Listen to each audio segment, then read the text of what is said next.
Okay, good morning, good afternoon, good evening to everyone that is with us live or those who are watching the recording in the future. Welcome to the VIII BRICS Conference from G-BRICS from the University of São Paulo. My name is Luana Paris. I'm a research at G-BRICS and I'll be the mediator of the second panel of the day that will offer a debate on the challenges and possibilities within G20 from big BRICS countries' perspectives. So for this panel, I welcome Professor Daniela Secches, Elizabeth Sigir-Pauls, Pravin Saltney, and Professor Wang Wang who will not be live with us, but sent his recorded speech. Before we start, I'd like to thank you, our sponsors, especially Brashina, that makes the event possible in this format, and also our supporters and partners, FGS, Sabia, Miguel Neto Advogados, and Lead China. Also in the YouTube comment section, you'll find the attendance form. So if you want to receive an official certificate from this conference, don't forget to fill in. Last but not least, the comment section is open for the public, so you can all ask questions to our distinguished guests and interact with other members watching us live as well. So in the name of G-BRICS, I thank you all for being here with us today, and I hope you enjoy our panel. To start our debates, I'll ask to take the floor Professor Daniela Secches. She is the coordinator and one of the founders of the Russia-Latin America Observatory, RUSLAT. She holds a PhD in International Relations from the PUC Minas. She obtained her master's degree in political science from Masaryk University in Czech Republic and holds a degree in international relations from PUC Minas and a law degree from Federal University of Minas Gerais. She coordinates and teaches the undergraduate IR course and is a permanent professor of the postgraduate program in IR at PUC Minas. She serves as a member of the board of directors of the Brazilian Association of International Relations, and her areas of interest include Eastern European states, Latin America, and discussions on theory and method in IR. So the floor is yours, Professor. Thank you, Luana. Before starting, I'll share my presentation, okay? You all can see it? I suppose so. Is it all right, Yes. Luana? Yes? Oh, great. Yes. So, good morning, good afternoon, good evening to everyone here watching us in the present or in the future. It's a great pleasure to be here.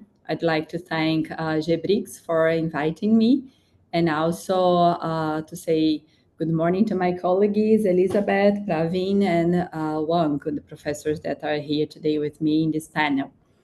Well, I occupy here a very unique position in this panel because I have been invited to talk about Russia, while my colleagues will be able to talk about their own countries. So I understand it's both an advantage and a challenge for me. An advantage because I'm in the position to analyze an object that's far from me, from my reality. And it's also challenging exactly for the same reason, because I don't have the real experience of the country to bring to my presentation. But that's the idea of this project that we have just started at PUC Minas, the Observatory of Russian Latin American Relations, where we have this project of producing knowledge from Global South on international politics. So we mainly work with Latin American and Russian authors, trying to understand the position of Russia in current international politics scenario, and also its relation to Latin American countries. So that's why I'm here to talk a little bit about Russia and the G20. I have been following Russia foreign policy for the last 15 to 20 years. It has been my main academic interest. And to understand Russia's position in G20, is a very important topic nowadays, especially in the context of escalation of tensions in Ukraine. And Russia expelled from G8, previous G8, nowadays G7. So to think about Russia and the G20 is also a way to think about international order and how this order is under a constant change. So today, I'd like to talk to you a little bit about general trends in contemporary Russian foreign policy so we can locate where G20 is in their foreign policy agenda. Also, talk a little bit about Russia and the G20 agenda, where they meet, where the G20 agenda respond to Russia interests in the international politics. Then I'll make some comments on Russia and the G20 under the Brazilian presidency. Now I have a better position here to say some things about it, because this year we are hosting G20 in Brazil, and every academic, of course, is very dedicated to it. And last but not least, bring some challenges for Russia in the G20 that we should pay attention in the years that are to come. So, general trends in Russian foreign policy. Nowadays, I consider that there are three main forces that constitute Russia foreign policy. Though it's becoming a very small and weak force, we still have some actors that are focused on reproducing the collective West as a way for Russia to gain status as a great power. That's a very important premise. Russia, since their entrance in the international society in the 18th century, 18th, 19th century under Peter the Great, they have been dedicated to seek a great power status in international environment.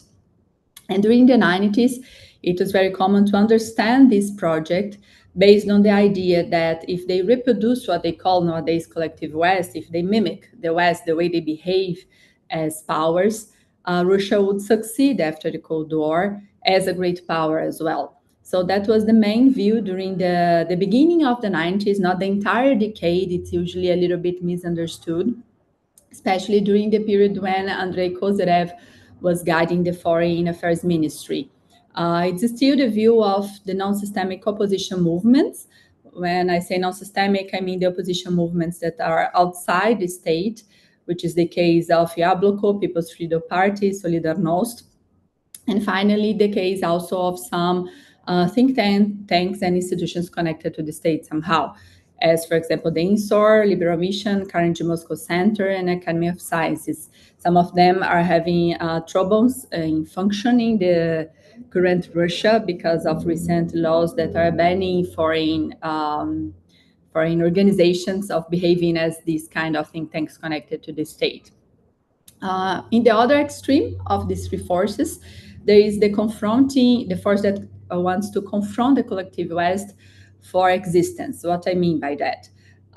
Here again, the premise is that Russia wants to seek the great power status once they feel that they are entitled to do so. But this group here understands that to gain great power status means to diminish the power status of the Western powers. So this group is basically the view of the Communist Party, the Liberal Democratic Party of Russia, and some independent intellectuals as Alexander Dugin, Konstantin Malofeev, that is connected to the Orthodox Church, and also some think tanks as Historical Perspective Foundation and institutions associated to the Commonwealth of Independent States. While the Reproducing Collective West group is being weakening in recent years, the group confronting the collective West for existence is growing its force inside the decision-making of foreign policy in Russia, especially those connected to a more civilizing view of Russia's role in the world. And now they are balancing their force with what for me is still the main force in Russian foreign policy, that is represented by the group that wants to produce this great power status for Russia based on confrontation for coexistence with the collective West. So they think that Russia can coexist with the West as a great power, not necessarily diminishing the power of the Western powers. This is the view, a very pragmatic view of Evgeny Primakov, which was the foreign affairs minister by the end of the 90th decade. Then Sergei Lavrov, which is the current foreign affairs ministry, and also the view of most of the political parties that are at the Duma right now, especially United Russia, that is connected to Vladimir Putin, though he's not affiliated, and just Russia. And also some very important think tanks, for example, as the University of Moscow, MGIMO, which is very connected to the Ministry of Foreign Affairs. So nowadays, the current state of these three forces is a very silent and weak force when it comes to reproduce the West as a way to gain great power status, then a force that is getting strength in a more radicalized view that wants to confront the West and diminish the Western power in order to Russia gain great power status. But the radicalization of this force is balanced with this pragmatic view that seeks some kind of coexistence with the West nowadays, though this view has now the challenge of the sanctions and Russia isolation after the Ukrainian crisis. Well, this combination nowadays makes us perceive that Russia is trying to rearticulate the way she presents itself as a great power. And there are three main trends in this new rearticulation of power. First, Russia is focused in present its position as a great power as a legitimate position because it would fight the instabilities generated by the West in the international order. Second, Russia defends that the international order, especially its institutions, should be more democratized to enable global governance in a more plural way. And then G20 is an important instrument of it. And finally, also to respect diversity as basis for a polycentric world. This polycentric world idea is very present in the Russian discourse nowadays on international politics. And again, G20, especially when compared, for example, to G7, is a very important platform where Russia tries to defend this idea of a more diverse world that should be respected and open to a more plural participation, because it's not an unipolar world anymore. It's a polycentric world. Well, how these three forces come to G20, come to see G20 role in Russian foreign policy nowadays. We have, sorry, I lost my time track here. Well, talking a little bit about G20, just to make an introduction, it was created as a reaction to 2008 global financial and economic crisis. But under Russia view, it has become not only an institution to answer crisis, but the main international economic cooperation forum.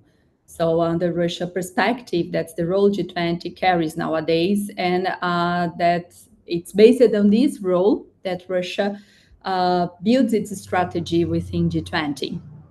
And we can see that G20 now defends a central agenda based on sustainable, reliable, balanced, and inclusive growth.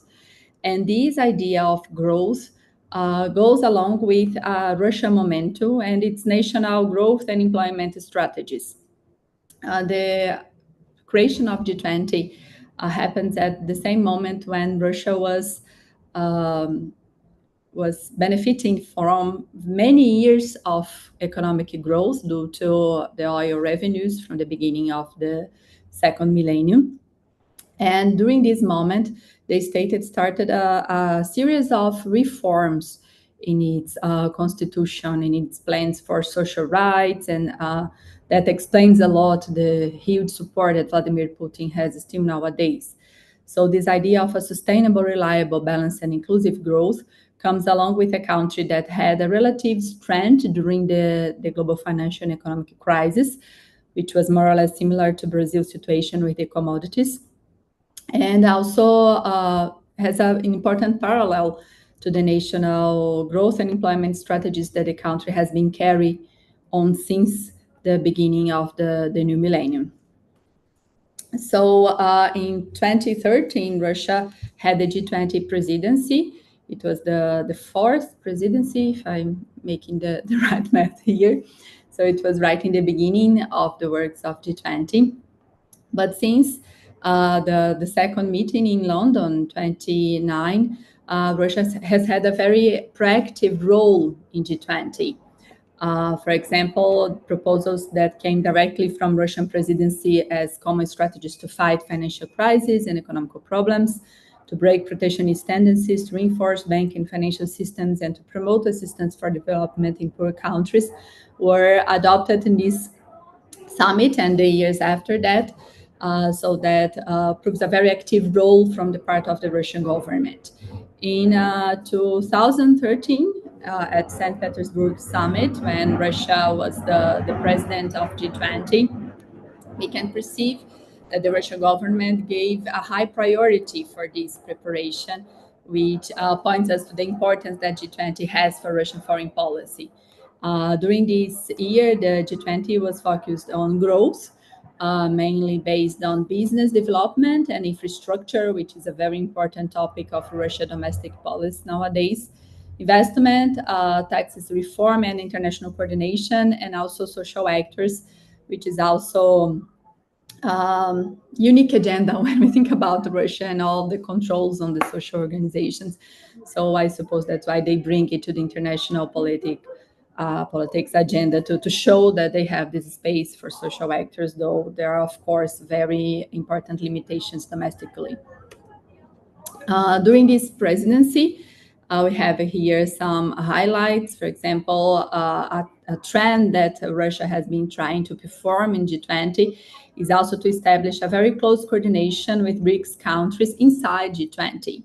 So the fact that G20 is important for Russia does not diminish the importance that BRICS has for Russia. And this year, Russia is receiving BRICS presidency this week. And it's a very important forum for Russia to break the isolation that the country is under nowadays after the Ukrainian crisis. Also, the defense of the IMF quotas and the coordination for avoiding Russia isolation that was already under construction at this period when it comes to nuclear security matters. The main results that this presidency achieved was the St. Petersburg Strategies for Development based on the Seoul Consensus, which was a very important document for the G20 and an important alternative view when it comes to consider the Washington Consensus. And also a curious point, because in 2013, Russia defended that G20 should have a more political role and brought to the floor the issue of Syrian crisis, which now is something that Russia is trying to avoid and defend that G20 should not have a political role. So it's a bit paradoxical here.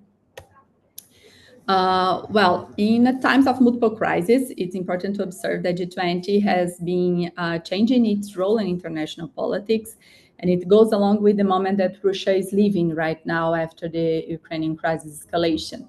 So we live now in a moment of multiple crises in international order, a low growth environment, and a global governance crisis, which is a very important agenda for Russia inside G20. Because Russia understands that this triad, G20, UN, and specialized international organizations, is the most important space for recognizing and understanding differences. And since Russia has been based its foreign policy on the defense of diversity in international politics, this arrangement for global governance interests a lot the Kremlin nowadays. And on G20 agenda, thinking about the G20 nowadays in this context of global disorder, would be first and foremost to use G20 as a political, as a space, better said, to try to reason or remove geopolitical tension after the Ukrainian crisis escalation. So, for example, Russia has interrupted its process to join OCDE after the crisis, and now she's trying to use G20 relations to OCDE as a bridge, a platform to dialogue with these international organizations and other international organizations as well. Second, she sees G20 as a space to promote its view on a new model of economic development, also associated to reforms in international financial system. Also sees G20 as a way to integrate Russian economy to global energy system. Energy is, of course, a very important part of Russian agenda in international trade. Also to use G20 to foster the inflow of foreign direct investment to the country, to promote a qualitative leap in the level of technological development. G20 has been dedicated a lot to the innovation agenda, and that's a very important topic of current Russian government as well. And finally, to promote the Sustainable Development Goals as a way to promote Russia's status as great power. Again, the same mantra, Russia's status as a great power. And so Russia seems to be planning to act inside G20 in areas that it has a comparative advantage to act as a leadership. For example, combating infectious disease, recalling here the role it has in producing vaccines during the pandemics, for example, promoting sustainable development of agriculture and food security, since it's a country that's a large producer of food and grains, financial literacy, financial inclusion, education, and access to energy. Well, on the Brazilian presidency, we have here in Brazil decided to highlight three main points in G20 agenda. First and foremost, fighting hunger, poverty, and inequality, defending the three dimensions of sustainable development, both economic, social, and environmental, and also promote global governance reform. And when it encounters Russia agenda, well, Russia agenda priority in the G20 in Brazil is to talk about global governance reform. That's clear in all statements that the presidency and Lavrov, the Minister of Foreign Affairs, have been made.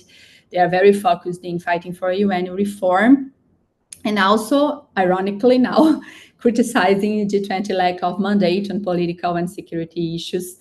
And that's ironic because 11 years ago, they were defending these when it comes to talk about Syria. The second priority is to focus on the agenda of sustainable development, especially in its economic dimension. So a lot has been talking about the BRICS plus power as the greatest economic bloc in the world after its enlargement, the financial international institutions reform, and also the defense of de-dollarization. It's a very strong topic in BRICS agenda this week. Last but not least, fight hunger and poverty and inequality is also a place where Russia feels it has a comparative advantage to lead, since it's an important producer of food, of grains. So it's also part of its interests in G20 in Brazil. Finally, the challenge that Russia has been facing in G20. Luana, may I ask you how many minutes do I have? Because I cannot see the chat here and my watch just collapsed. Please. 1 more minute. Okay, great. I will make my final considerations.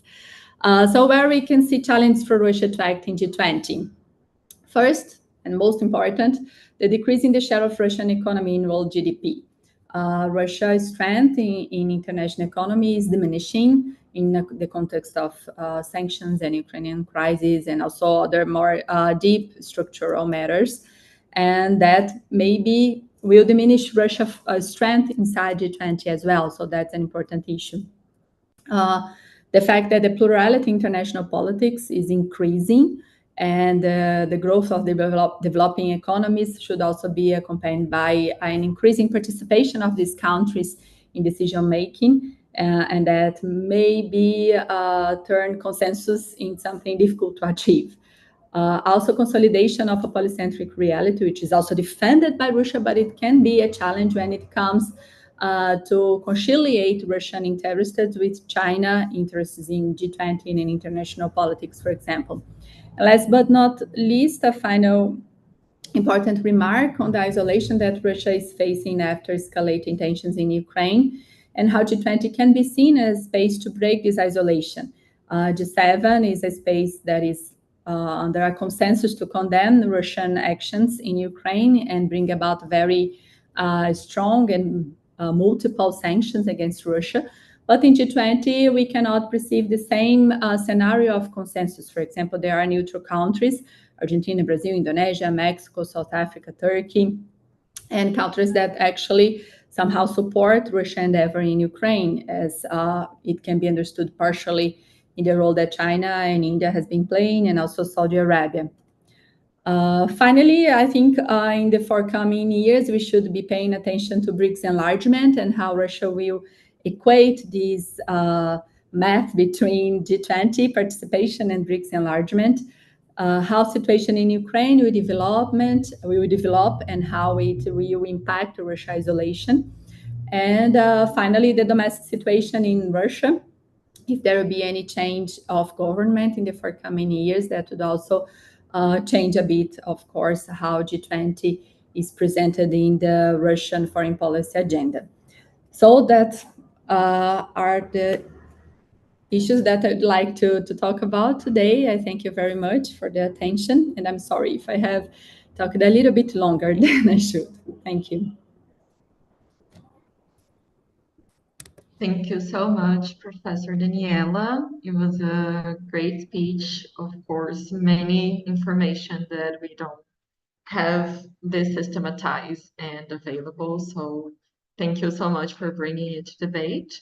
No problem about the time. We are running fine here. So now I'll be passing the floor to Elizabeth. She's the chief executive of the South African Institute of International Affairs, which she has led since 2005. Her areas of expertise lie in South African foreign policy, Africa and external powers, global governance, and South-South cooperation. Elizabeth is a member of the board of the Network of Southern Think Tanks and co-convener of the Think 20 Africa Standing Group, established in 2017 during the German presidency of the G20. She currently serves on the International Advisory Board of Brazil's G20 Secretariat, as well as on the UN's High-Level Advisory Board on Economic and Social Affairs. Thank you so much for joining us, Elizabeth. The floor is yours now. Great. Thank you very much, Luana. Thank you very much for the invitation. Talking about BRICS and G20 in the week that there is a BRICS summit, and of course, I think just about a month before the G20 summit in Brazil, and dare I say, a few weeks before South Africa takes over. I just want to pick on one thing that Daniela mentioned as part of the introduction, which is, of course, the G20 started as a summit at a summit level, started in 2008, and literally a year later, or less than a year later, we also had the first summit of the BRICS, or the BRIC, as it was then known, in Yekaterinburg in 2009. So I think there is an interesting sort of dynamic there in the way in which Russia sort of sees these two bodies, and this was before I think they were kicked out of the G8. But anyway, just by way of observation, what I thought I would do this afternoon here in Johannesburg is really to talk about two sort of elements in the G20. The one is an African dimension, and it is often the case that when South Africans speak, they speak about Africa, and there is an expectation that we should speak about Africa, although we always say we don't have a mandate to speak for Africa, but we're African. We can certainly put on the table and use the opportunities to put forward some of the priorities of Africa. I'm going to talk a little about South Africa's upcoming presidency, but initially sort of frame it in the broader sort of global context. And I think the important point to make, and Daniela has alluded to that we are in a very difficult geopolitical moment, which I think presents both great danger. And here I'm not necessarily talking about only what is happening in Ukraine, but also what is happening in the Middle East. But it also presents great opportunity. Now, that might sound a little callous, but we can't only see the world through those prisms. And I think the G20 presents an opportunity, and particularly presents an opportunity for global South countries at this geopolitical juncture to actually push even more strongly for many of the issues that have been important to them, and which I think the momentum around has grown over the last several years, not least because Brazil is the third in a series of 4 global South presidencies, but also the entry of the African Union into the G20, and within Africa itself, which is, you know, an important continent, important part of the global South, the fact that Africa itself over the last few years has developed much greater willingness to push and to put things on the table, to set out clearly what its asks are and how to drive them.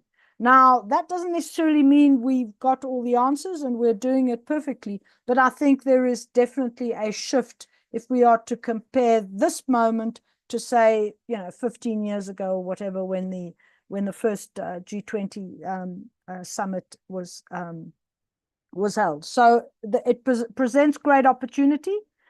It also presents great opportunity because we will be 5 years away from the target of achieving the SDGs in 2030. There's the Paris Agreement. There is what should come after the SDGs, and a very real strong push, I think, in many parts of the world to recognize the social elements, the social dimensions of how we want the global system to work. So the global system needs to work in a way that actually improves societies, improves human well-being, rather than thinking about it, if we're talking, say, for example, about the international financial system, thinking about it through a very narrow finance lens, but rather what is the ultimate objective of all of these discussions, all of these initiatives, and if we're talking about finance, if we're talking about the way in which businesses operate, and so on and so forth.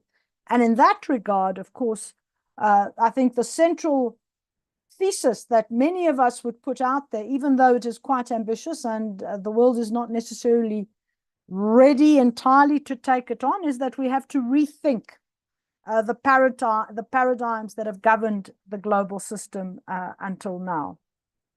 And we must ask ourselves, how can the system and the institutions we have do more? And I think in many respects, for them to do more, they also have to change.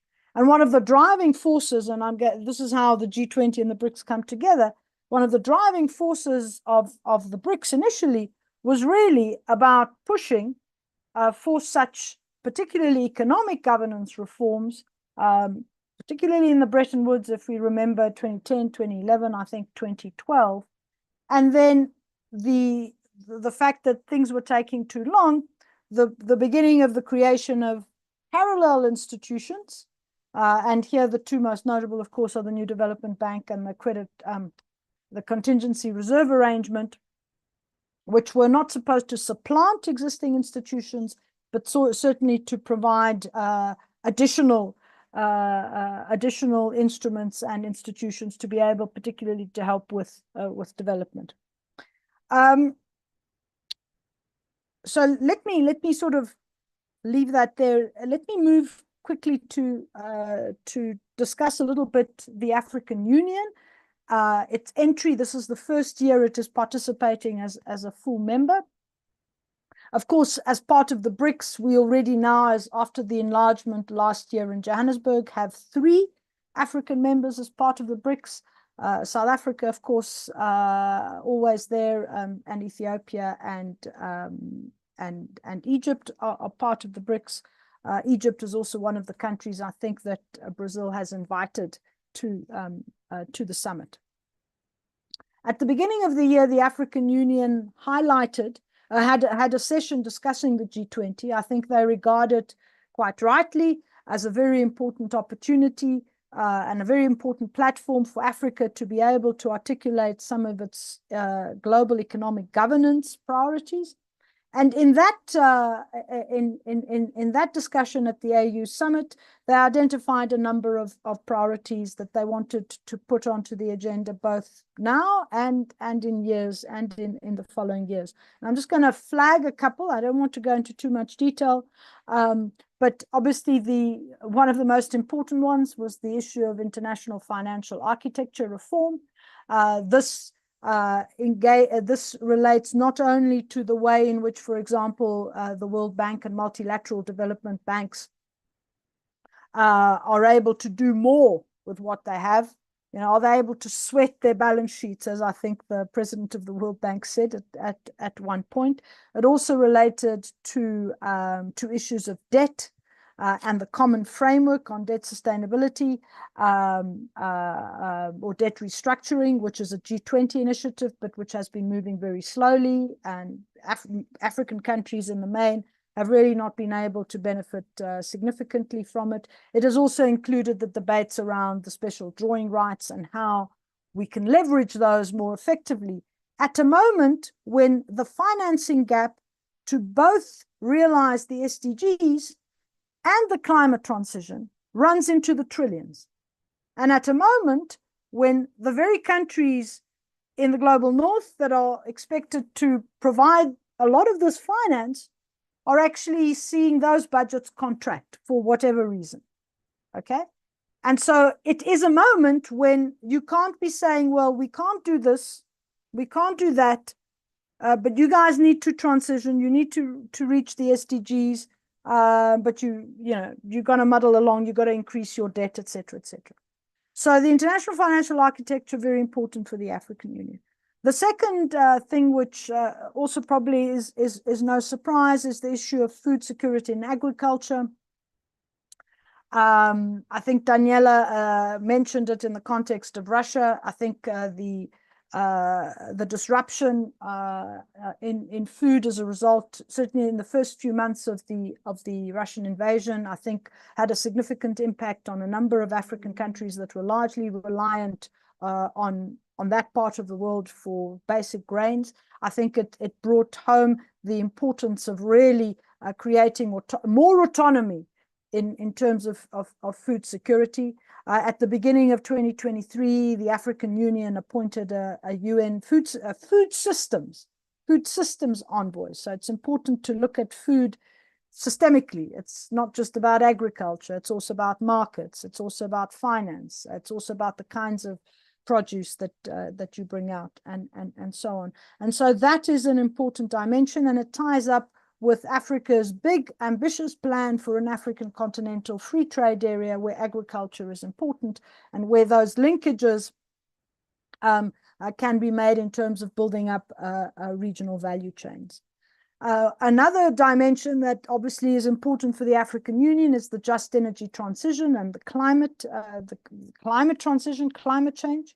And there, of course, a couple of countries, South Africa and Senegal in particular, have developed, taken on board this just energy transition partnership with G7 countries in the main.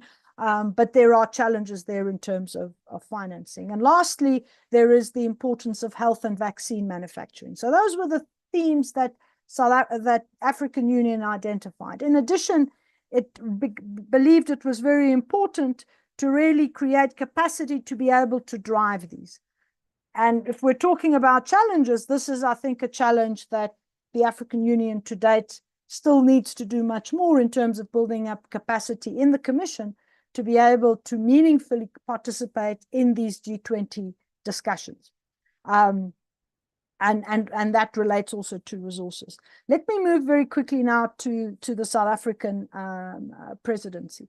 And the South African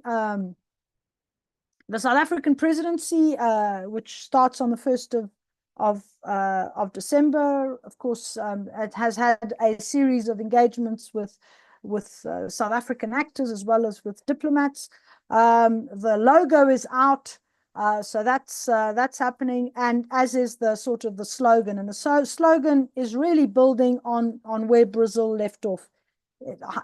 For South Africa and Brazil, two countries with really high inequality, Gini coefficients, with similar social challenges, that's a no-brainer. And our theme for next year is solidarity, equality, and sustainability. This is obviously the first time that South Africa, like Brazil, is chairing the G20. Certainly in terms of the alphabet of informal groupings, BRICS always features very prominently in our foreign policy, and I think something that is also echoed in Daniela's presentation about Russia. But I think this year, in the preparations for the G20, I think there was a very real recognition of the critical importance of this, that this is, the BRICS is one thing, and that's a very important grouping for us because we see that as a grouping that is able to push for reform, particularly because you have a couple of great powers in that mix. So it can push for reform at the global level, certainly in the international financial elements, maybe less so in the UN Security Council, but that's another issue.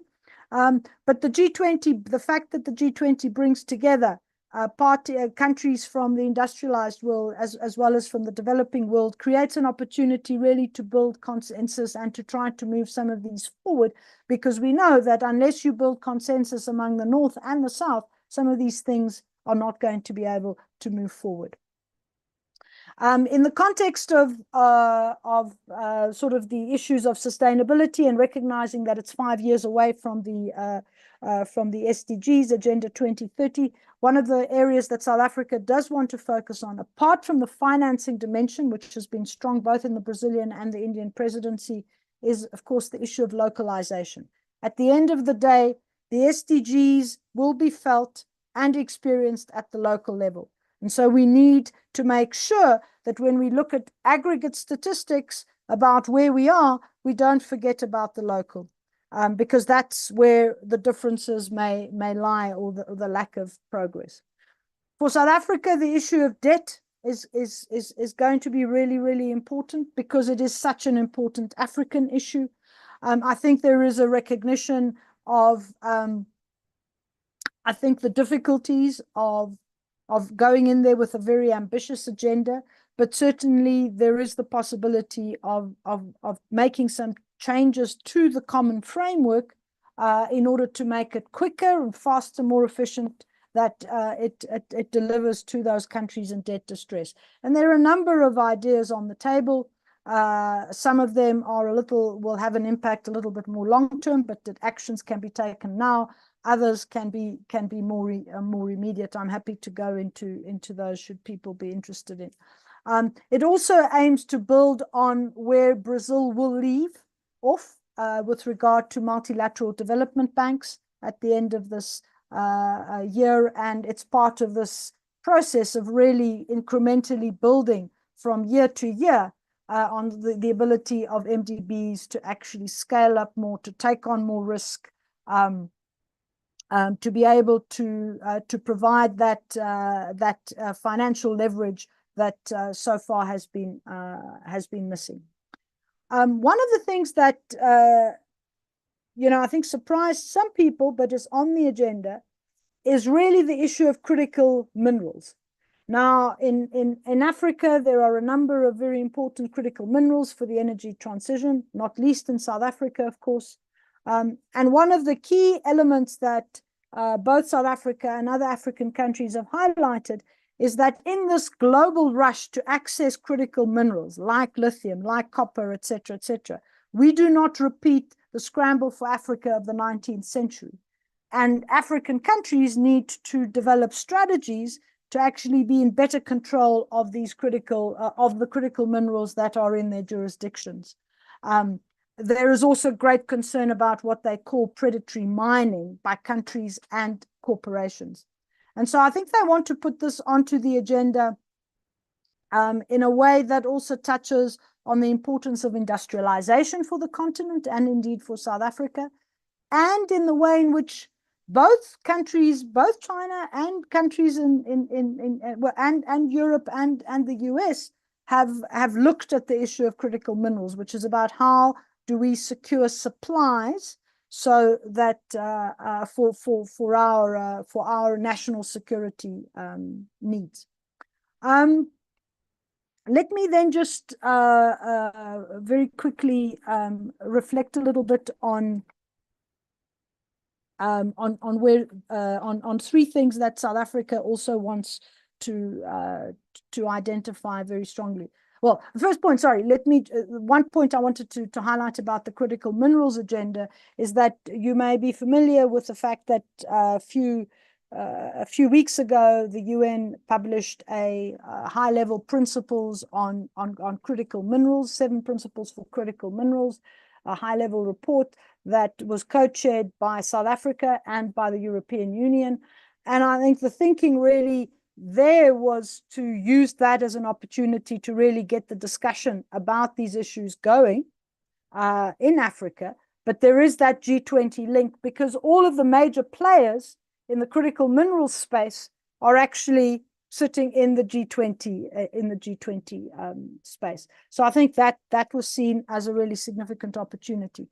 The South Africans are also looking at identifying 3 high-level deliverables. These haven't been decided yet.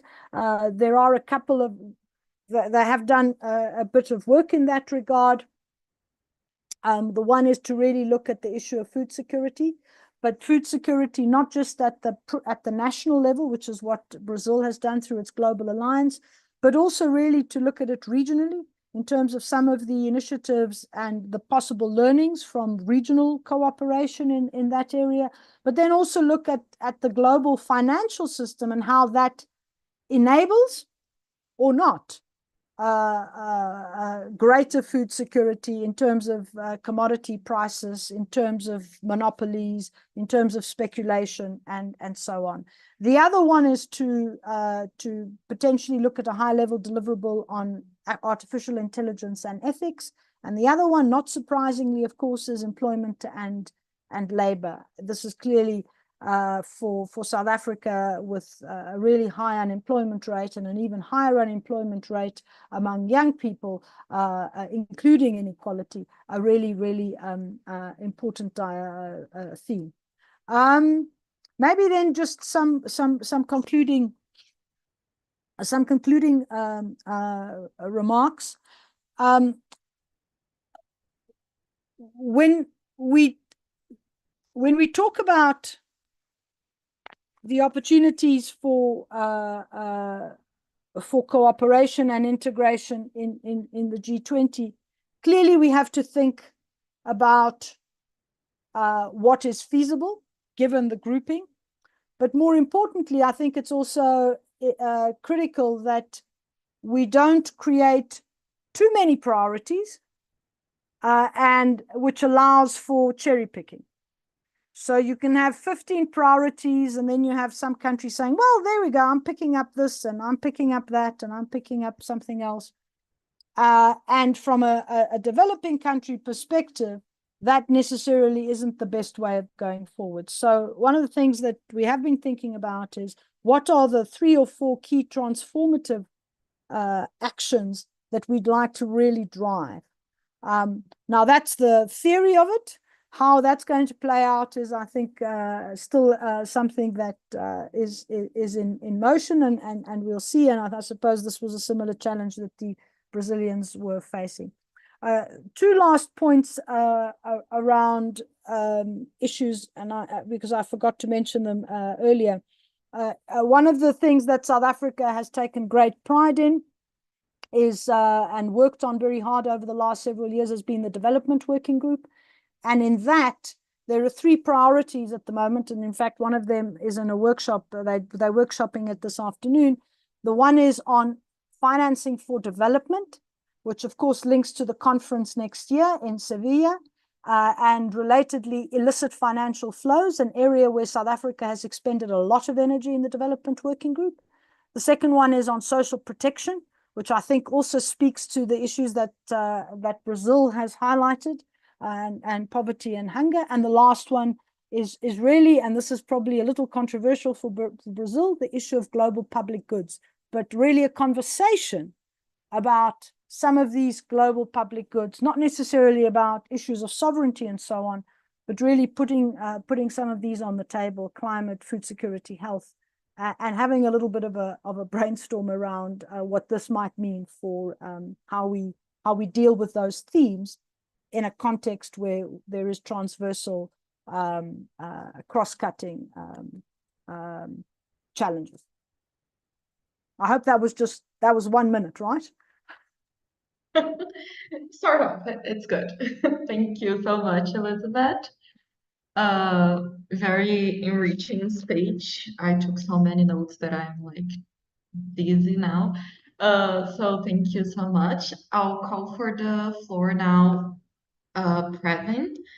He's a former Army officer and has worked with RUSI, London, CNC, US, and Jane's Information Group in UK.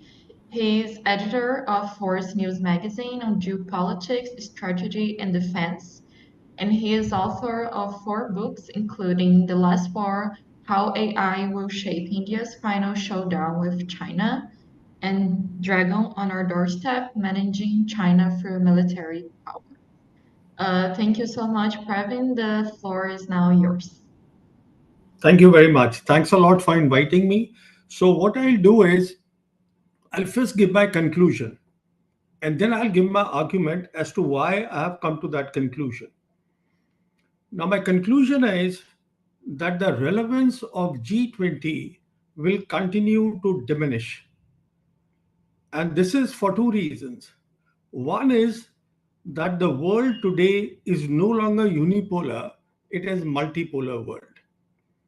So when G20 was conceptualized, that is the time the world was unipolar, which is the reason that in G20 you have industrialized nations and you have developing economies. So I see because of this, I'll explain this in a while. So it will diminish because the world has changed. G20 will diminish, whereas the importance of G7, which is the industrialized nations, and BRICS and SCO will increase.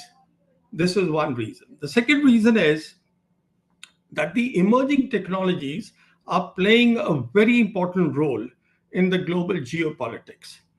And we certainly will be seeing by 2030 splinternet. That means the internet is already getting split into 2, into Chinese technologies and US technologies. And then there are emerging technologies like artificial intelligence, biotechnology, and you have quantum technologies. So the standards will be set. The long and short is that there will be 2 streams of technologies, and that is how it will be.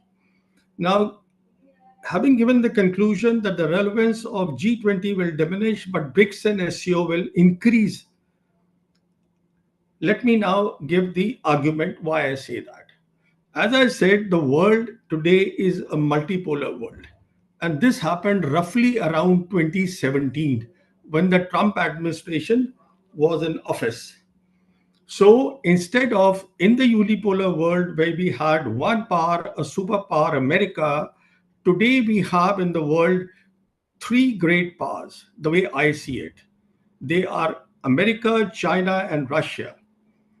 Now, what is a great power? In my thinking, a great power has 2 attributes. One is a great power is a nation which has capability, capacity, and political will to influence events anywhere in the world. And the second is attribute of a great power is it does not have any higher authority over it. Any higher authority or nation which can compel it to review or change its policies and actions. So in my assessment, there are 3 great powers, but between them, they have 2 distinct visions. These visions today are as different as chalk and cheese. For example, there is one great power, America, which is leading the global north, which are the industrialized nations, constitute 20% world population. Their thinking is based on balance of power politics. Balance of power is about military power, which means they see security as a zero-sum game.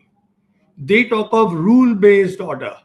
They do not really bypass the United Nations. They talk of deglobalization. They talk of plurilateralism. like Quad, like AUKUS. So this is one group. The other group is Global South. The Global South are the less developing, less developing rather, or developing nations, what we used to call the third world countries during the Cold War. Now, these are the countries which are aspirational. They constitute 80% of the world population, and they are supported by two great powers, which is Russia and China. They are part of this group. Now, this group talks about connectivity, development, prosperity. In this group, you have two visions aligned: a vision of President Putin, which is about Eurasian Economic Union stretched to Greater Eurasia, and then you have the Belt and Road, which is Xi Jinping's vision. This talks of indivisible security. This talks of UN based order. This talks of UN based international law. This talks of globalization. This talks of multilateralism. This talks about having no leader. This talks about everybody being equal. And here Xi Jinping has spoken about his three initiatives: global development initiative, which is primarily looking at the United Nations 17 sustainable development goal, where China is contributing a lot. And it talks about global security initiative, global civilization initiative. And it is this group which has two very distinctive institutions. That one is BRICS and the other is SCO. And all these aspirational countries that we are talking about, Africa, of course, is leading. 54 nations, lot of emerging technology, emerging economies are there in Africa. All these countries, the global South countries, they gravitate towards this vision because everybody wants development, everybody wants peace. So this is the way the world is really now becoming. Now, if this is how the world is becoming, then the technology also is playing a big role. All these emerging technologies that I spoke about. As far as these emerging technologies are concerned, it all started with the Trump administration. It was the Trump administration, the internet, 95% of the internet goes through subsea cables, the submarine cables. So the first bifurcation happened during the Trump administration because there is a fear that when we are talking of cybersecurity, we are talking about uh, cyber connectivity, then cyber is a big issue. Therefore, it was during Trump administration that first of all the splinter net happened. Splinter net basically means that the submarines cables, they are diversified. For example, there was a submarine cable in 2017, which two companies of America, which is Facebook and Google, they were supposed to make with a Chinese company, Link America with Hong Kong. During the Trump administration, they said, okay, we are not doing this. And instead, we link it only to Taiwan and Philippines.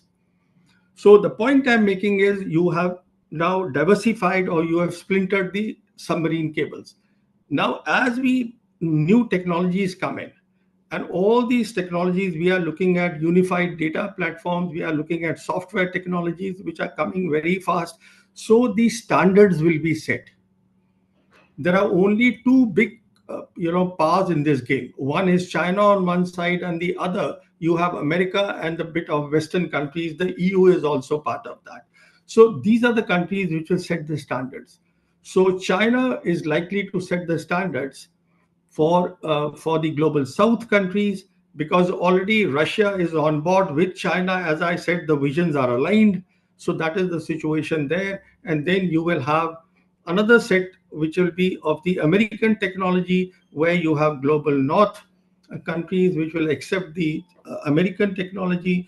The only exception here, to my mind, seems to be India. India is a developing country but has decided to take the technology from the Americans. India wants to be basically, on both the stools. It wants to stand on both stools, and so does Brazil. Brazil now has the presidency of G20, but Brazil is also a very important member of BRICS. So the point I'm making is that with time, it will become difficult for big countries, especially, to be standing on two stools. Now I'll give you something very interesting, why I say that the world is dividing very fast. You see, India had the G20 presidency in 2023, and it was said that, look, the Delhi Declaration or the joint statement came out. There was a fear that there will be no joint statement because, on one side, there were countries like America and the Western countries, as I said, the G7 countries, they wanted a very sharp statement on the Ukraine war. Whereas on the other end of the spectrum, there was Russia and there was Russia and China, which wanted a watered down version of the Ukraine war. Now, for both the sides in the G20, why that G20 worked for India is because for both the sides, India is important. Why is India important? Because, as I said, the world is no longer unipolar. The global geopolitics in 2017 shifted from Europe to our region, which is Asia Pacific. So India today has the geography, India today has the market, and all the three great powers, they want India on their side. For example, the America great power wants India to be a military bulwark against China in the Indian Ocean region, because the Americans, their strength is military power. So they are building up India for that. On the other hand of the spectrum, what I spoke about, the global South nations, there you have China and you have Russia. They also want India to be on their side. Because if India, which is a founding member of BRICS, it goes and strengthens BRICS, then the global geopolitics will stabilize faster, because it's a big country with a big market and very good location. So this is the reason that G20 really could come out with a declaration, final joint statement. Though a lot of observers and experts, they were skeptical that it may not come, but it came out. I'll give you another example, taking away from G20 and BRICS, and that is of the recent 19th East Asia Summit, which was held in October, this October in Laos. Again, you see, like the G20, East Asia Summit also has the industrialized nations as well as the developing nations. That means it has a mix of global North and global South. So that is the problem. So therefore, there was again a problem in the joint statement which was to be issued at Laos, because the Chinese and the Russians, they insisted that there cannot be a mention of UNCLOS, United Nations, Convention of laws of sea, regarding the South China Sea. They objected to that, so it had to be deleted from the final joint statement. So the point to make is that as far as ASEAN is concerned, just like India, which has a very unique geography in the Asia Pacific region, where both the sides they want India. Similarly, ASEAN is central to the vision of both the sides. As far as Indo-Pacific is concerned, which is the American and the North and the global North thinking, which is called Indo-Pacific strategy, they also say that ASEAN is central to us. Whereas, as far as the Chinese and the Russians are concerned, they also see ASEAN as central to their vision of Asia Pacific strategy. In fact, if you see ASEAN was created by the Americans. But who benefited from ASEAN? The clever people were the Chinese, because Chinese were the first country to realize that this member group of 10 nations, we need to give them the FTA. So the free trade agreement was given by China, something that the Americans could not think of because they believe in military power. So as a consequence, today, if you see ASEAN has an annual trade with China close to $1 trillion. America is not nowhere close to this sort of a trade margins that the Chinese are. So ASEAN obviously is in both the vision, but ASEAN wants peace for development. So having said that, BRICS is the present and BRICS is the future. Now we are having the 16th BRICS in Russia. It is there. So you see, it is all the global South nations which are there. Now, tomorrow they have a very important meeting. In fact, the summit is there. A lot of bilaterals and trilaterals are going on today in Kazan, in Russia. And very clearly, all the experts say the two key things on the table is how do you expand BRICS in a manageable way? Because there are far too many countries which want prosperity, which want development, so they all want to join BRICS. But having seen the experience of the last expansion of BRICS, where Saudi Arabia committed, then it didn't come. Similarly, Argentina then pulled out. So perhaps they have decided they will not have full members. They could have some other arrangement, but this will be a big thing. And the bigger thing there is really what everybody is talking about, is not to replace the dollar, but how to displace the dollar. So the thinking is about displacing the dollar. Russia and the other countries and China, they've been working on various technologies. Of course, local trade is one of them. Then all the countries, uh, China is selling the American debt, their dollars. Countries are now putting gold also. They are buying gold because they want gold also. Gold to be the standard for the new currency. But new currency will take time. There are a lot of issues here. But certainly what they are looking at, and perhaps the announcement will come tomorrow, is how to have multiple currencies through a blockchain technology. Now, when you put in a blockchain technology, blockchain has a certain standards. That means everything, your trade, your business, everything will be driven by data. Data will be the big thing. And we are looking at unified data platforms. What that means is some country has to set the standards. And China, of course, is leading in the technologies.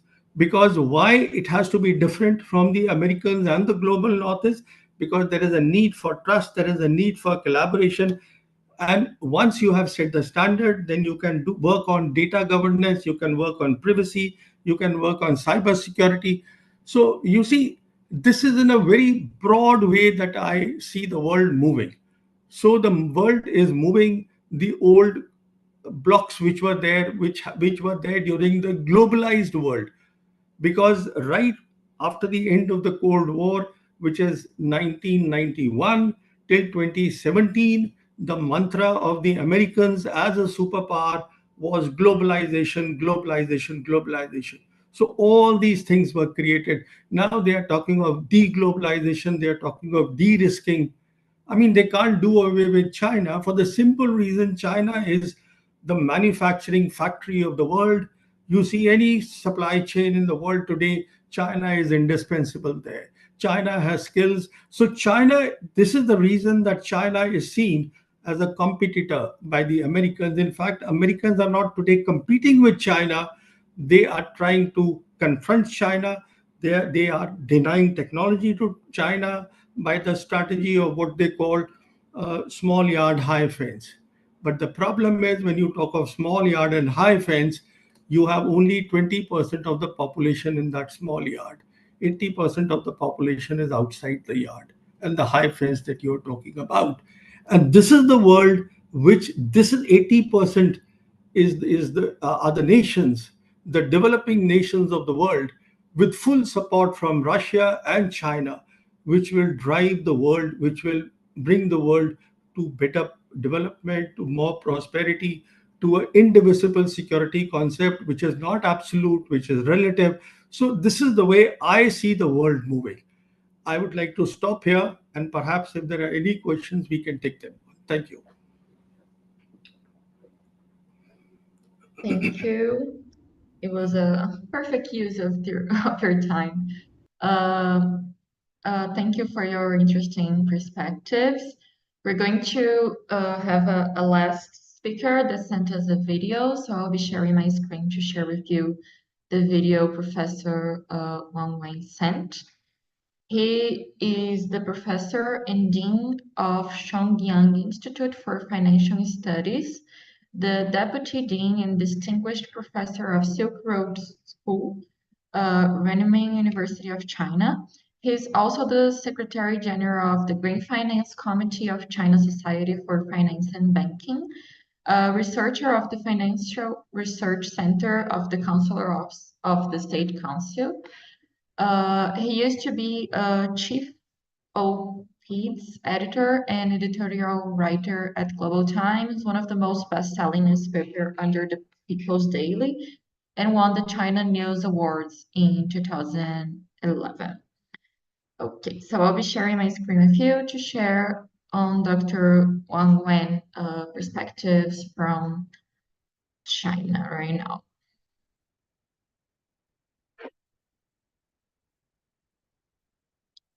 I'm not sure if the sound is on. Let me just check.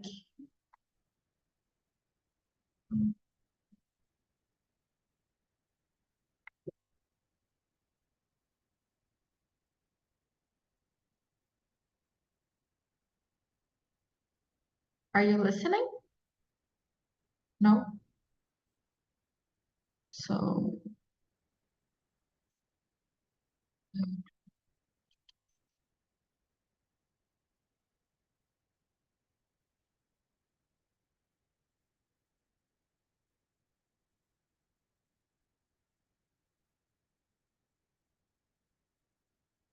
okay, let me take it off and put it on screen share.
I think we'll have to read the subtitles. I'm so sorry because it's not working. Luana, have you tried Yes. pushing up the volume button on the bottom of your screen? Yes, it's because it's an option of the sharing screen here that it's not properly working, but I think it's fine because we have subtitles. It's like the highest volume right now, so we'll have to unfortunately accompany for subtitles, guys. I'm so sorry.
I'm so sorry for interrupting. Just letting you on YouTube know again, we had a problem with the audio sharing, so we have to accompany with subtitles right now. I'll try again to share with sound, but it's not properly working, so unfortunately we'll have to continue the video with the subtitles. I expect you comprehend, but it's a issue that is out of our hands right now. Thank you.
Okay, thank you for your patience. We are so sorry about the technical issue again.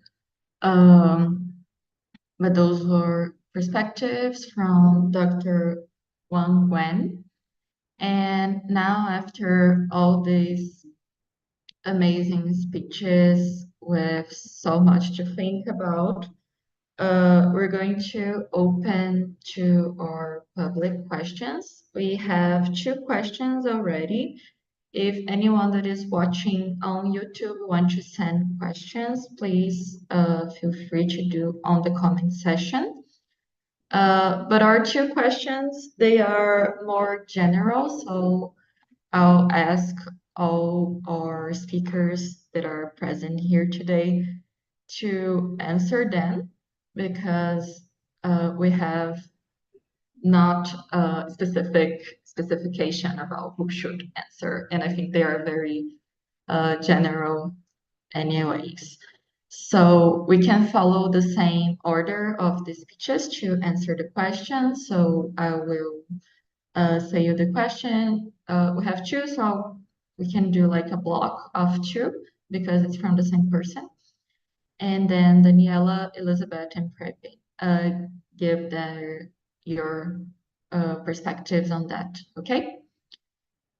So our questions are from Marcelo Farias. Thank you so much, Marcelo, for contributing to the debate. And the first question he pointed out was, how can the G20 ensure a coordinated approach to global challenges such as climate change, energy, and biodiversity conservation?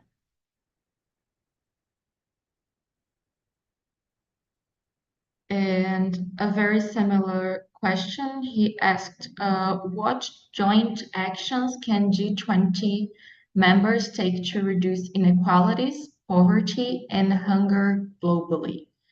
So basically, how can the G20 jointly action to climate change, energy, biodiversity conservation, reduction of inequalities, poverty, and hunger globally. So we have multiple views here, so you can start to give your perspectives. Professor Daniela. Thank you. Thanks, Marcelo, for those interesting questions. Well, I feel that the G20 model can be an interesting answer to those challenges that you have pointed, especially because of its interaction with other organizations. That has been a very interesting model of action in recent years. Though I also agree with Professor Praveen on the challenge that G20 may face to continue. I see that G20 has a very interesting complement role when it comes to deal with UN and other specialized agencies, as Russian foreign policy especially points to, because G20 works in the realm of producing some kind of consensus, and then it delegates to UN and other specialized agencies the execution and the monitoring of implementing those actions. So I think this model can be a way, though not perfect, to try to deal with global governance crisis, to combine these 3 dimensions. Though the group is quite heterogeneous and the consensus is always difficult in this kind of environment, this combination can somehow open up possibilities for truly implementing projects, as we have seen, for example, with the Seoul Consensus and the strategies on development. When it comes to deal with the joint actions on inequality, the fact that the group deals with the reforming the international financial institutions, that can be also a way to fight inequality. And considering the presence of countries that experience inequality, it opens up also interesting possibilities for fighting it through G20. As Professor Elizabeth mentioned, Brazil and Africa roles in G20 has been focused on bringing the social dimension to G20. This year in Brazil, it's a huge issue to bring social actors to talk with G20, and Elizabeth also mentioned the local dimension. So I think those initiatives brings about possibilities for G20 for an effective action, though we are in times of multiple crises and in times of divisions, as Professor Praveen pointed to. So it's not that easy anyways. Thank you. Thank you. I'll pass to Elizabeth right now.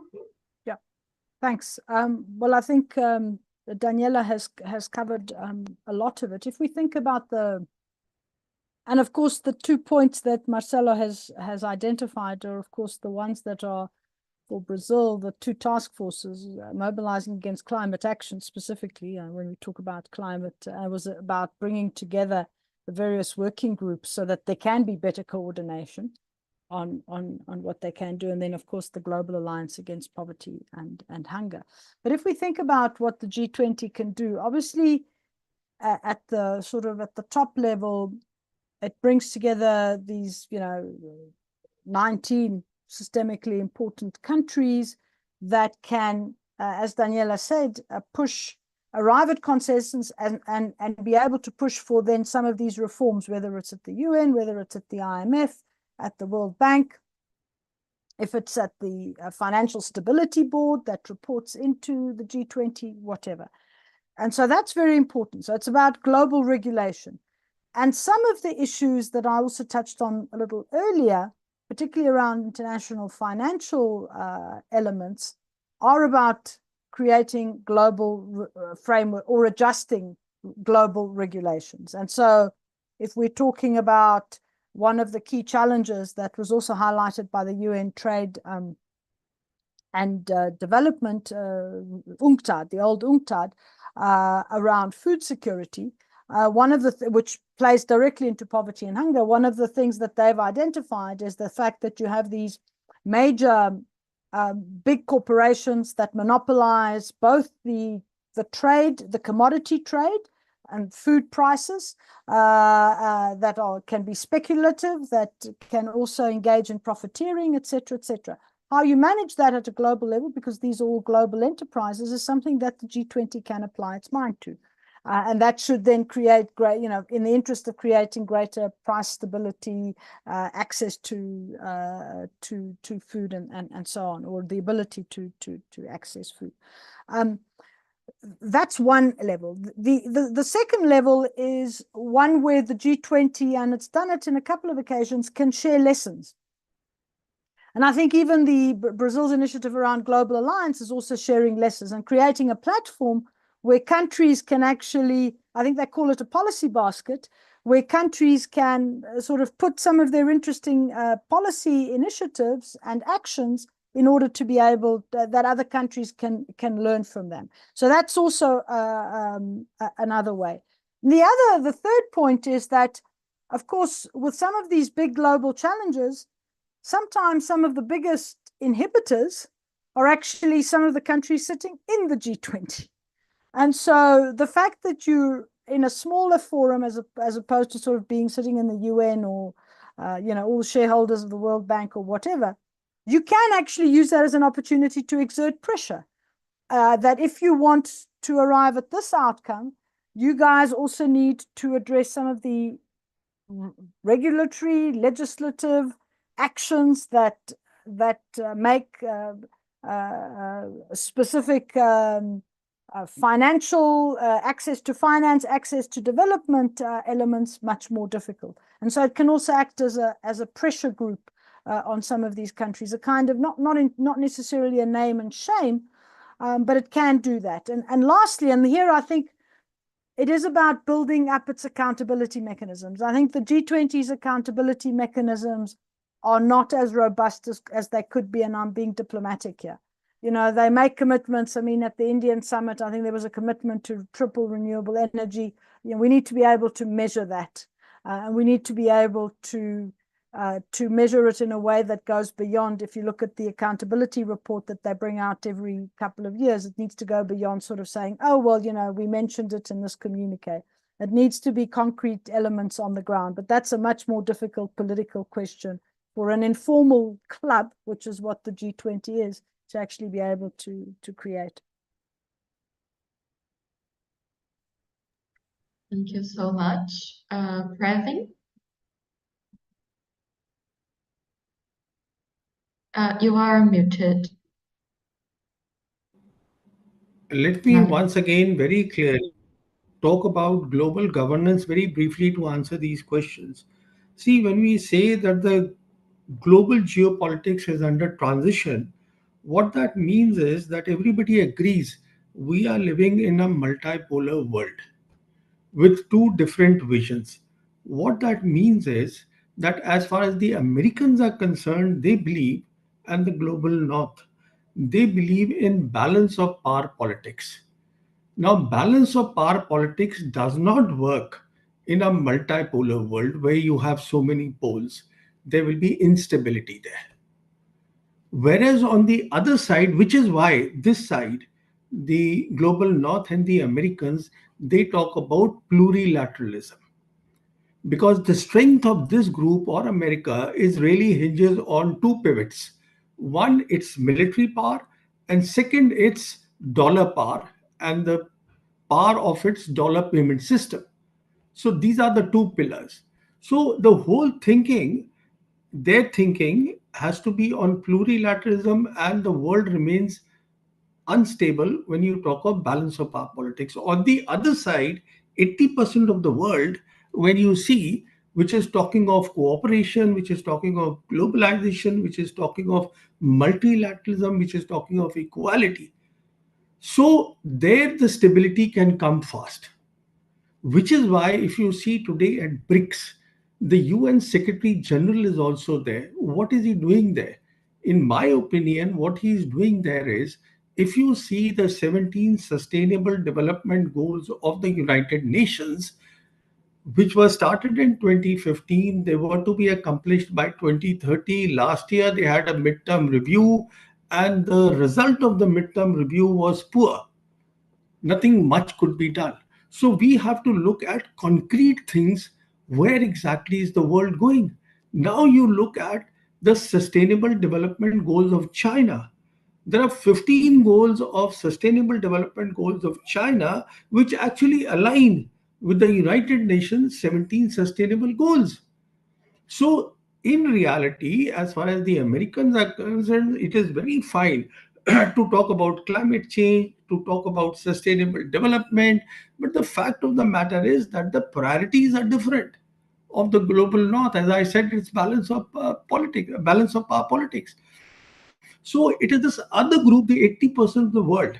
I think it really devolves on them. But the problem is that on the other side, you have these nations which are the biggest violators, emission violators, these industrialized nations. So the point I'm coming to is, unless there will not be stability, there are a lot of ideas which we can give, but the point is, unless there is stability is not there, some sort of stability, where the global north, the nations gravitate towards that, they understand, okay, we are here, then all these things will be very difficult to tackle. This is my point. Thank you. Thank you all for your answers. We have another question here from Marcelo as well. Now I want you to be free, so if one of you don't want to ask, it's okay. But he asked, what are the prospects that G20 can help finance the 2030 Sustainable Development Agenda? So I think it's a more specific, but all of you want to do a short answer on that? Okay, so I'll call Daniela again, please. Thank you, Luana. Thanks, Marcelo, again for the question. Well, I think an important difference between the Millennium Goals and the SDGs, the SDG tries to engage society in a broader way than the Millennium Goals try to, because the Millennium Goals were very focused in the state. So since we can see clear overlaps between G20 agenda and the SDGs, and with the movement of G20 to be more open to society, I think there might be very important synergies between those actors and the SDGs. So maybe it could help to better organize ways to financing the SDGs, though again, I must highlight that we live in very troublesome times where great powers are engaging in other priorities with their money other than necessary development, when we see the increase in their military budget and things like that. So considering that, I still see some prospects for change, as Professor Elizabeth mentioned. Troublesome times are also times for change for good, for a more progressive international politics as well. So I hope that can be a way to engage these actors, connecting society, G20, in order to foster the SDG agenda. Okay, great. Thank you. Elizabeth? Yeah, well, of course, the G20 itself is not a financing body. So it doesn't have a pot of money or a fund that it can contribute, but it is how it engages and takes up issues that can enable more financing. And here specifically, I think the two big institutions, Bretton Woods institutions, are important. It's the IMF and the World Bank, but also relatedly the MDBs. And so, for example, the agreement that at the IMF in April that you could use special drawing rights to channel them into multilateral development banks, which was one of the proposals that the African Development Bank said and proposed, and which I think I think the G20 has sort of in principle sort of supported is one way of sort of leveraging existing institutions and financing to be able to contribute to the SDGs.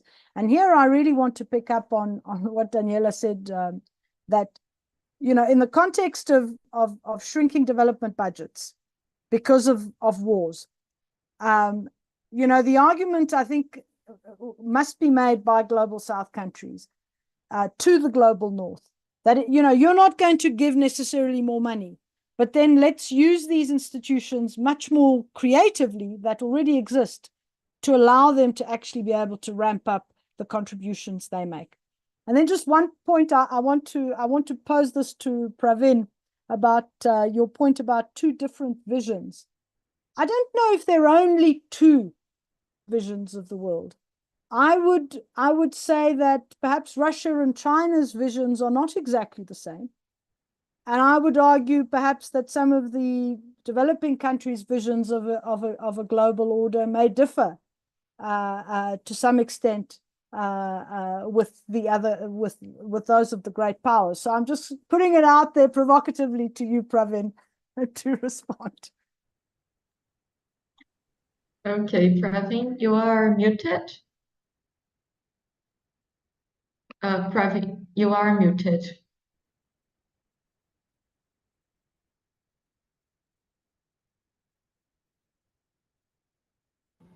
Right. Okay, Let now me it's first answer Elizabeth's question, then I'll come to the question that you mentioned. You see, the thing is that Elizabeth, to an extent, is right. Because as I said, and I said there are three great powers. So there is a power Russia and there is a great power China. Now, what has happened is, in my assessment, as far as the Russians are concerned, Russians, given their landmass and given they had a foreign policy or a vision which looked both east and west.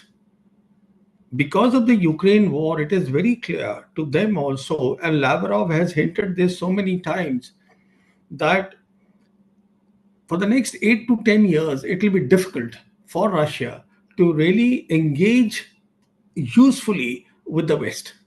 There is a problem, which is why now they have turned completely east in their vision. And which is why, if you see, one of the elements where both these countries are working together is the Northern Sea route. It is one of the important connectivities that the world will see because of climate change. This Northern Sea route, which comes through the Arctic, connects Pacific with the Atlantic, has come about as a very important route. Now, second point on this is, because there are great powers, they have different visions. There's no doubt about it. But as Xi Jinping told Putin, that we have to bring the changes together, and these are once in a century changes. They have aligned their visions to a large extent. And when I say aligned, that means the connectivity visions have been aligned. I mentioned also earlier the European Economic Union and the Belt and Road Initiative. They are getting aligned. Now they are working together. And the Russians now have come and they have now extended that EEU to Greater Eurasia, which includes the Middle East, which includes even South Asia.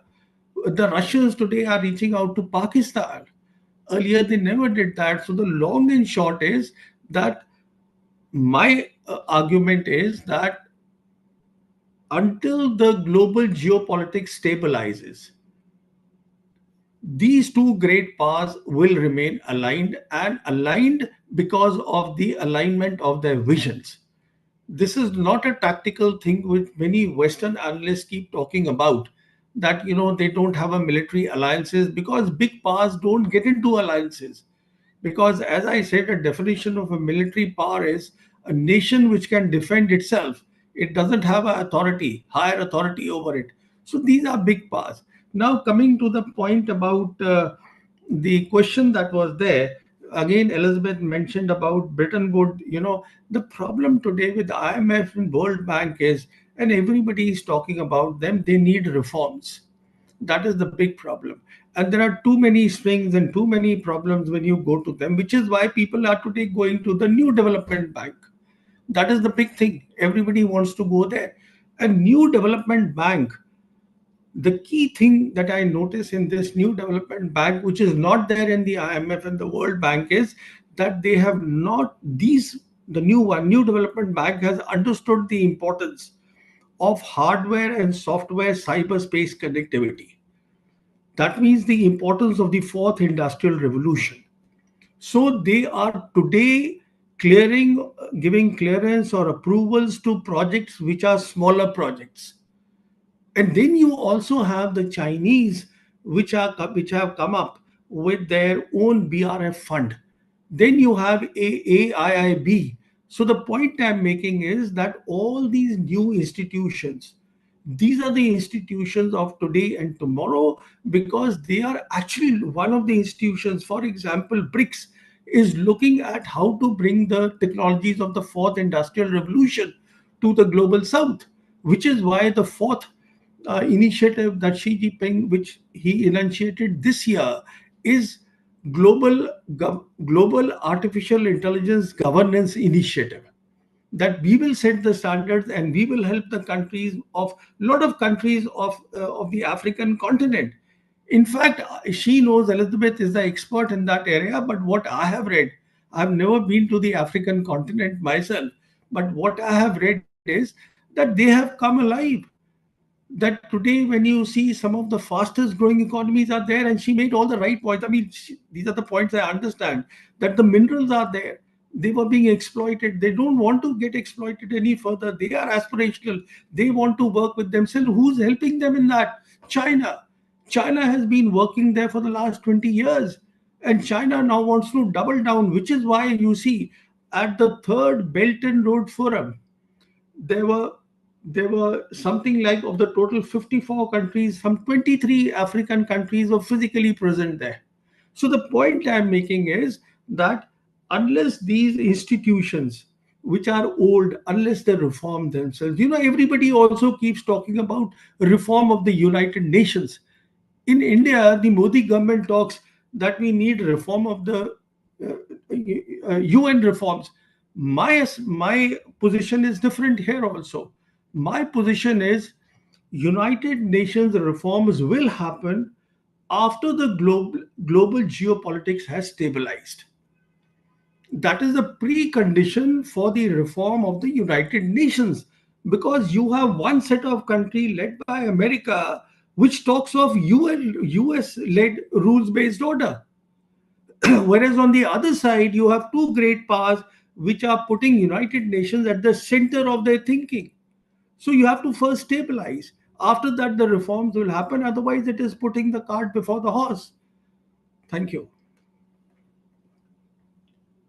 Thank you, Praveen. Unfortunately, due to the time, we'll have to close our panel. But I'm so glad that you joined us. Thank you so much for accepting the invitation. Thank you so much for being here today. From your speeches, we can see that BRICS have some shared challenges, but different priorities sometimes.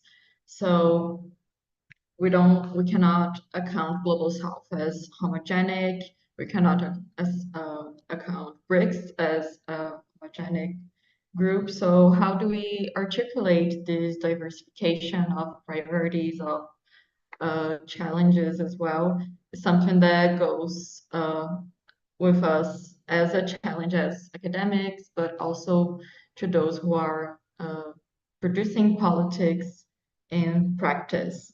And it's interesting that we can also have some regional perspectives that we need to address. So, for example, the case of African Union and India-China relations, that is something that always comes to the table as well.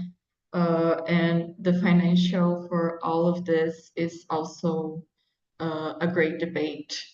Bringing the new development bank is also something important. And then we need to keep our eyes on. So with the expansion of BRICS and G20 going to another BRICS presidency, it's a very critical moment for us to engage on those debates and think about the future of BRICS countries and the global south, and also how what is our role in the G20 group. So thank you so much again for coming. Thank you for sharing your views. I think this was a very enriching panel. So I'm very glad that I could count on you to that. And thank you for all people that are watching us on YouTube who are engaging on the comment session. Let me just remind you that there is an attendance list, presence list that is pinned on the comment section. So if you want an official certificate, please fill it in. So that's it for today. Thank you so much again. And I see you on the next one.